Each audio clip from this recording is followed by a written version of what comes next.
అప్పుల బాధలు వెంటాడుతున్నాయా? అయితే 6 JVR వారి జాతిరత్నాలు ధరించండి. హలో అండి, అందరికీ నమస్కారం. నేను మీ కట్టా కార్తీక్. పవన్ కళ్యాణ్ గురించి కొత్తగా ఎవరూ చెప్పవలసిన లేదు, కానీ చెప్పాల్సిన వాళ్ళు చెప్పినప్పుడు దేశ ప్రధాని నరేంద్ర మోడీ పవన్ కళ్యాణ్ గురించి మాట్లాడింది మనం గతంలో చూసాం.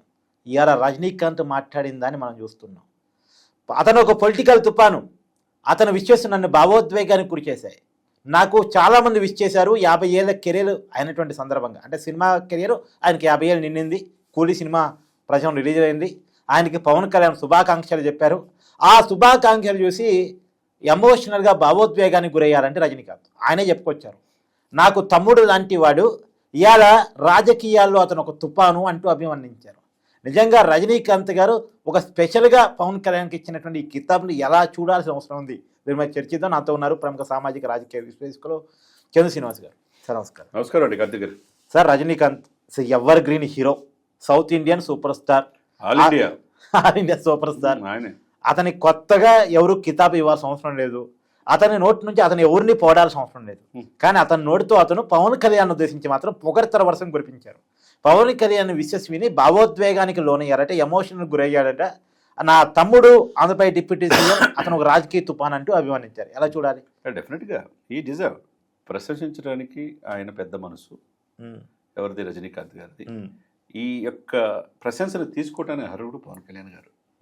ఎందుకంటే మీరు అన్నట్టు ఎంతో మంది 50 సంవత్సరాలు పూర్తయింది ఒక కండక్టర్ స్థాయి నుంచి. అవును, ఖచ్చితంగా. ఈ రోజున ఆయన ఆ స్థానానికి వెళ్ళిపోయాడు. ఆ లెగసీ కంటిన్యూ చేస్తున్నాడు. నిన్న కూడా పులి సినిమా మంచి విజయవంతంగా వెళ్తా ఉంది. అవును. ఈ సమయంలో అనేక మంది ట్వీట్ చేస్తారు, అందరూ చేశారు పవన్ కళ్యాణ్ గారి లాగా. అవును. కానీ ఈ ట్వీట్కి ఎక్స్లో ఆయన స్పందించిన తీరు నిన్న ఆదివారం మొత్తం కంప్లీట్గా సోషల్ మీడియాలో మీడియాలో వైరల్ అయిపోయింది. ఎందుకంటే ఆయన ఏమన్నాడు, ఈజ్ రాజకీయ సైక్లోన్ అన్నాడు, అంటే రాజకీయ తుఫాన్ అన్నాడు.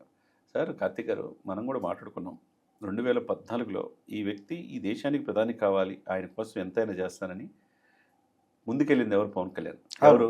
గుజరాత్ వెళ్ళి మోదీ గారికి అన్కండిషనల్గా సపోర్ట్ చేశాడు. ఈరోజు వరుసగా మూడోసారి ప్రధానమంత్రి. అదేవిధంగా పవన్ కళ్యాణ్ ఇప్పుడు మూడోసారి ప్రధానమంత్రి కావడానికి కూడా ఆయన కీలకం. పవన్ కళ్యాణ్ కీలకం. పవన్ కళ్యాణ్ నిర్ణయాలు కీలకం.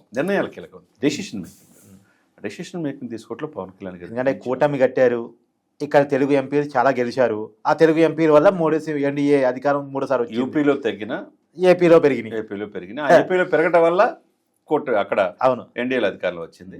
11 సంవత్సరాలు అడుగు పెడుతున్నారు. ఈరోజు ప్రపంచ దేశాలు మనల్ని పొందుతారు మోదీ గారు. మరి అటువంటి ఆ రోజు పార్లమెంట్లో ఈయన పవన్ కాదు తుఫాన్ అన్నాడంటే ఎందుకు అన్నాడు? బెత్తరపోయారు. ఆ తర్వాత 100 కోట్ల మంది హిందువులకు సనాతన సంప్రదాయం కావచ్చు, ఏ నిర్ణయంలో కానీ దేశవ్యాప్తంగా ఫిగర్ అయిపోయాడు ఇప్పుడు. అవును, అది ఒక ఎత్తు. ఇప్పుడు సినిమాల్లో అతనికి ఎదురే లేదన్నట్టుగా రజనీకాంత్ గారు చిరంజీవి గారు మంచి ఫ్రెండ్స్. అవును. ఒకవైపు రజనీకాంత్ గారు మోహన్ బాబు గారు మంచి ఫ్రెండ్స్. అవును.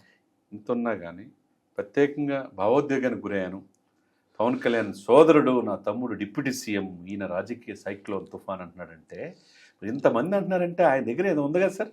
ఖచ్చితంగా సరుకు లేకుండా ఎవరు ఆయన దగ్గర ఎంత ఉంటుంది అంటే, ఎక్కడ భావోద్వేగాలకి ఎంతో సమయంతో ఈ రాజకీయాలు రొచ్చులో కూడా ఆరితేరిపోయాడంటే ఆయన పాలిటిక్స్ తెలుసుకున్నాడు. Politics is a poison.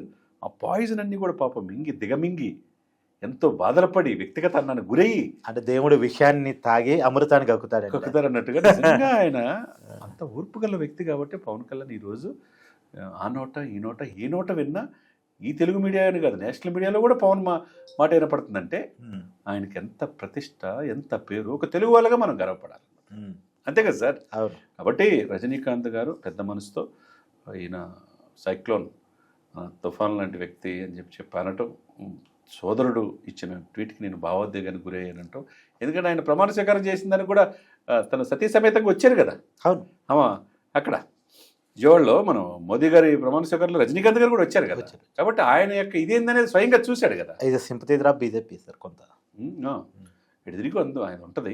కాబట్టి ఈ పాయింట్ ఆఫ్ వ్యూలో నెక్స్ట్ లెవెల్గా ఇది మనం చూడాలి సార్. ఇప్పుడు కొత్తగా పవన్ కళ్యాణ్ ఒకరు పొగిడితేనే మనం మాట్లాడుకోవాల్సిన అవసరం లేదు, అతని స్థాయి ఏంటి అనేది ప్రజలు చెప్పారు మన ఎన్నికల్లో. సో పవన్ కళ్యాణ్ గారు నెక్స్ట్ లెవెల్కి ఎదగబోతున్నారా పొలిటికల్గా అంటే ఏం చెప్తారు? డెఫినెట్గా సార్, ఆయన ముఖ్యమంత్రి పీస్ కాదు సార్, ముఖ్యమంత్రి అంతకు మించి అన్నట్టుంది. ఈ దేశ రాజకీయాలు శాసించేస్తారు. ఇప్పుడు తమిళనాడు ఎన్నికలు రాబోతున్నాయి నెక్స్ట్ ఇయర్. ఎస్. ఇప్పుడు రజనీకాంత్ గారు ఈ కితాబ్ అనేది పవన్ కళ్యాణ్ గారి ఇమేజ్ని తమిళనాడులో ఇప్పుడు కొత్తగా అతను ఇమేజ్ తెలుగులో ఏం అవసరం లేదు కానీ తమిళనాడులో అతని ఇమేజ్ని పెంచే స్థాయి అవకాశం ఉందా? డెఫినెట్గా ఎందుకంటే అతను కీ రోల్ పోషించబోతున్నాడు తమిళనాడు రాజకీయాల్లో. తప్పకుండా సార్. మురుగన్ భక్త సమావేశం ఎప్పుడైతే చీఫ్ గెస్ట్ గా పవన్ కళ్యాణ్ గారిని పిలిచారో అప్పుడే ఇండికేషన్ దేశానికి వెళ్ళింది. మోదీ గారి వ్యూహం ఆ పాచిక తమిళనాడులో కూడా పారిందని. అదంతా ఈజీ కాదు కదా. అందులో తమిళ ద్రావిడిజం ఎక్కువ. ఇంకొకరు యాక్సెప్ట్ చేయరు. వాళ్ళు గుడులు కడతారు, పగల కొడతారు. అవును, మీకు తెలియని అంశం కాదు.